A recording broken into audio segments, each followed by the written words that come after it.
Assalamu alaikum class P9th subject English Park study in English lecture number 12 part 2. In lecture number 12 part 2 we will do a second half of that long question number 5 unit number 2. In the first lecture we have read from point number 1 to 5 of that objective resolution 1949. From point number 1 to 5 we have read in the lecture number 11. And in today's lecture in lecture number 12 we will start from point number 6. It's a long question number 5. The remaining half of that long question number 5, number 6 point you look at here. Federal form of government, federal form के वफाकी निज़ाम हुकूमत.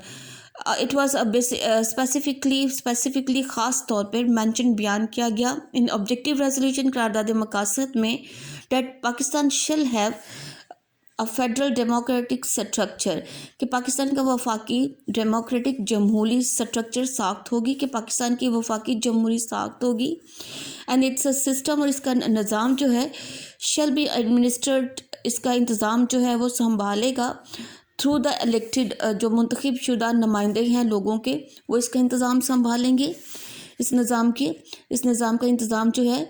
Number 7 development तरक्की of backward areas mean Pasmanda जो इलाके हैं उनकी तरक्की. It was stressed इस बात पे ज़ोर दिया गया इन द ऑब्जेक्टिव रेजोल्यूशन करारदाद मकासद में डेट रिक्विजिट एफर्ट्स के ज़रूरत के मुताबिक जो कोशिशें हैं शैल बी मेड वो की जाएंगी फॉर द डेवलपमेंट तरक्की के लिए ऑफ बैकवर्ड पसमानदा एंड रिमोट और दूर दराज के इलाकों की तरक्की के लिए to bring them at par ताकि उनको एट पार्ट हेयर मीन बराबर लाना to bring them at par ताकि उनको बराबर लाया जाए विद द डेवलप्ड एरियाज जो तरक्की याफ्ता इलाके हैं उनको यानी गैर तरक्की याफ्ता जो पसमानदा इलाके हैं उनके लिए इतनी कोशिश करना कि वो बराबर आ जाए तरक्की याफ्ता इलाकों के. Number 8 is independence of judiciary. Independence of judiciary mean अदलिया की आज़ादी. इट वॉज अफर्म्ड इस बात का इसकी तस्दीक की गई इन ऑब्जेक्टिव रेजोल्यूशन करारदाद मकासद में डेट जुडिशरी के अदलिया शेल भी फ्री आज़ाद होगी फ्रॉम ऑल प्रेशर तमाम किस्म के दबाव से एंड वुड वर्क इंडिपेंडेंटली और वो काम करेगी आज़ादाना. Next point number 9 is Urdu as national language कौमी ज़ुबान के तौर पे. इट वॉज मेड क्लियर इस करारदाद में इस बात को वाज़िया कर दिया गया that Urdu shall be national language कि उर्दू ज़ुबान जो है वो उर्दू कौमी ज़ुबान होगी और पाकिस्तान की. The importance of objective resolution के करारदाद मकासद की अहमियत. पीपल फेल्ट हैप्पी लोगों ने बहुत खुशी महसूस की एंड रिलीव्ड और इत्मीनान महसूस किया on passing of the objective resolution की मंजूरी पर इस करारदाद मकासद की एंड फेल्ट और महसूस किया that the formation of constitution के आइन की जो तश्कील है would be according to their desires वो इनकी तमन्नाओं के एंड विशेस और ख्वाहिशात के मुताबिक होगी. सो नंबर इम्पोर्टेंस जो अहमियत है करारदाद मकासद की कैन बी समराइज इसको बयान किया गया है एज अंडर नीचे. And the number 1 point is after the approval of objective resolution.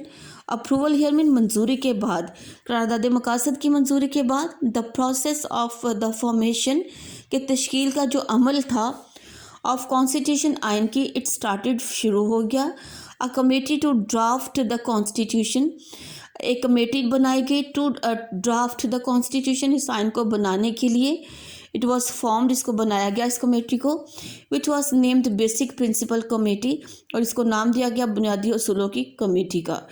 And number 2 point is the objective resolution outlined कि करारदाद मकासद जो है ये निशानदही करती है द बेसिक प्रिंसिपल्स उन बुनियादी असूलों की फॉर मेकिंग द कॉन्स्टिट्यूशन कि आइन बनाने के लिए जो बुनियादी असूल हैं उनकी निशानदही भी ये करारदाद मकासद करती है. And the last point number 3 is the objective resolution was incorporated कि ऑब्जेक्टिव रेजोल्यूशन में इनकॉर्पोरेटेड शामिल थे एज अ प्रीएम्बल इब्तदाया के तौर पे इन ऑल द कॉन्स्टिट्यूशंस तमाम आइनी दस्तावेज़ में कि जितने भी तमाम आइनी दस्तावेज़ में करारदाद मकासद को इब्तदाया के तौर पे पेश किया गया या इब्तदाया के तौर पे ये शामिल थी और पाकिस्तान के इट वाज मेड पार्ट इसको हिस्सा बना दिया गया कॉन्स्टिट्यूशन ऑफ 1973 कि 1973 के आइन का फिर इसको हिस्सा बना दिया गया थ्रू एन अमेंडमेंट तरमीम के ज़रिए ان 1985 میں کہ 1985 میں ترمیم کے ذریعے یا ترمیم کے بعد اس کو 1973 کے آئین کا اس کو حصہ بنا دیا گیا. So up to here is that the answer of that long question number 5 of objective resolution 1949. You have to learn that question by heart 8 class.